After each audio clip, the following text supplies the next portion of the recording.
Kita membahas tentang kontrak farming atau kontrak pertanian. Beberapa waktu yang lalu, calon presiden Anies Baswedan itu menyatakan bahwa kontrak farming itu adalah solusi mumpuni untuk menangkal mafia pangan. Jadi pernyataan ini didasarkan pengalamannya waktu memasok beras untuk warga DKI Jakarta, yang menurutnya itu adalah hasil dari kontrak farming dengan kelompok-kelompok tani. Kontrak farming itu memang adalah satu peristiwa di mana dua pihak atau lebih mereka saling berjanji. Apa janjinya? Janjinya adalah untuk melakukan atau tidak melakukan suatu perbuatan tertentu yang tercantum di dalam dokumen tertulis. Jadi ada perbedaan mendasar dengan sistem yang telah berjalan selama ini di kalangan petani tradisional. Eh, Jadi mengubah kebiasaan atau perjanjian lisan menjadi sebuah perjanjian tertulis atau kontrak. Ini kaitan dengan petani tradisional ya. Kalau dengan petani yang levelnya adalah pengusaha pertanian, produsen pertanian tentu berbeda. Itu sudah menjadi kebiasaan di banyak negara, termasuk di negara kita. Nah, kontrak farming dalam konteks ini dapat kita maknai sebagai sebuah bentuk perjanjian tertulis antara petani atau pihak produsen dengan pihak pembeli. Apa syarat sahnya kontrak farming? Secara objektif adalah adanya kesepakatan dari mereka yang saling mengikatkan dirinya, adanya kecakapan untuk membuat suatu perikatan, adanya suatu persoalan tertentu, dan adanya suatu sebab yang tidak terlarang. Jadi kalau kontrak farmingnya misalnya untuk menanam tanaman yang eh, terkategori nafsa ya, itu tidak bisa dibuat kontrak farming di Indonesia. Di sini banyak persoalan yang harus secara detail dipahami dan disetujui, baik oleh petani maupun pihak pembeli. Kita perlu mengingat bahwa sebagian besar petani kita di Indonesia, yang saya maksud ya, buruh tani, pendidikannya rata-rata adalah SMP sederajat atau lebih rendah.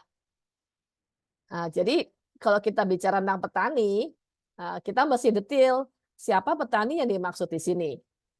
Petani di sini dapat dimaknai sebagai pemilik atau penyewa lahan yang mengembangkan usahanya di bidang pertanian. Termasuk tentunya investor dari negara lain. Di level ini tentu pertanian modern yang levelnya lebih besar ya. Kalau kita bicara petani dalam konteks adalah buruh tani, ini adalah kelompok yang terlemah dan termiskin di negara kita. Dan mereka sebetulnya adalah pihak yang tidak terdampak langsung dengan kontrak farming. Selain bahwa perlahan peran mereka akan dihapuskan dengan penggunaan mesin-mesin modern. Buruh tani itu mungkin terlibat dalam proses pertanian hanya dengan memberikan jasa, melakukan kerja kasar pertanian. Tetapi dalam hal berurusan dengan pihak pembeli, secara perjanjian modern ya dalam kontrak farming, biasanya mereka tidak terlibat atau tidak dilibatkan. Jadi kontrak farming dengan segala akibat hukumnya mungkin sulit dipahami oleh petani awam. Kenapa? Karena banyak kontrak itu memakai istilah hukum, multitafsir, atau ada ketidakjelasan dan klausula yang sengaja dimasukkan untuk kepentingan salah satu pihak. Posisi petani akan menjadi tidak seimbang saat berhadapan dengan pihak perusahaan besar yang di-backup oleh sejumlah pengacara ya atau yang bekerja melindungi klien mereka. Tidak semua orang yang pembeli itu adalah pihak yang tidak beretikat baik. Sebagian besar mungkin beretikat baik. Tetapi memang pada saat berurusan dengan kontrak, ini menjadi satu masalah besar buat petani kalau mereka tidak memahami apa sih yang diperjanjikan.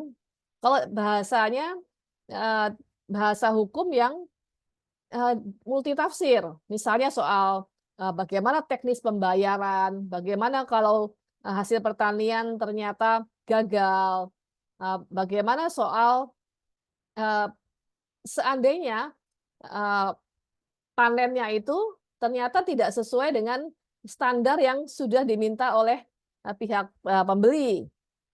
Apakah pembeli tetap akan membayar? Atau apakah harga yang tetap akan dibeli dengan harga yang sudah ditetapkan? Hal-hal demikian ini harus menjadi menjadi jelas sebelum ditandatanganinya sebuah kontrak. Karena begitu ditandatangani, maka itu mengikat para pihak. Dianggap telah sepakat dan tidak dipaksa untuk mengikatkan diri dalam sebuah proses perjanjian yang mungkin merugikan salah satu pihak. Nah, kontrak farming pun harus menghitung kehadiran pihak-pihak yang memang terbiasa melanggar kesepakatan, yang memilih pasang badan atau bersengketa di pengadilan, atau berperkara di kepolisian. Ini cukup banyak petani kita juga seperti ini. Pada beberapa kasus yang saya ketahui, begitu hasil panennya jauh lebih baik daripada sebelumnya dan harga bisa dijual lebih tinggi kepada pihak yang lain, mereka memilih menjual kepada pihak lain daripada pada pihak yang sudah mengikatkan perjanjian dengan mereka. Jadi ada pihak yang dirugikan.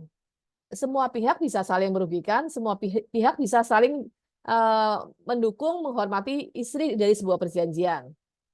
Jadi sebetulnya kontrak farming ini syarat dengan detail hal yang sulit dipastikan dampaknya. Seperti jumlah dan kualitas panen, serangan hama penyakit, bagaimana kok terjadi banjir atau rob, atau kekeringan yang dahsyat ya akibat perubahan iklim seperti sekarang ini. Lalu bagaimana jika terjadi pencurian hasil panen petani atau gangguan dari jaringan mafia pangan yang telah berpuluh tahun menguasai hidup para petani. Mereka yang terganggu lapak pangannya akibat kontrak farming itu tidak akan berdiam diri. Itu mereka pasti akan membuat gangguan yang punya dampak pada pelaksanaan kontrak farming.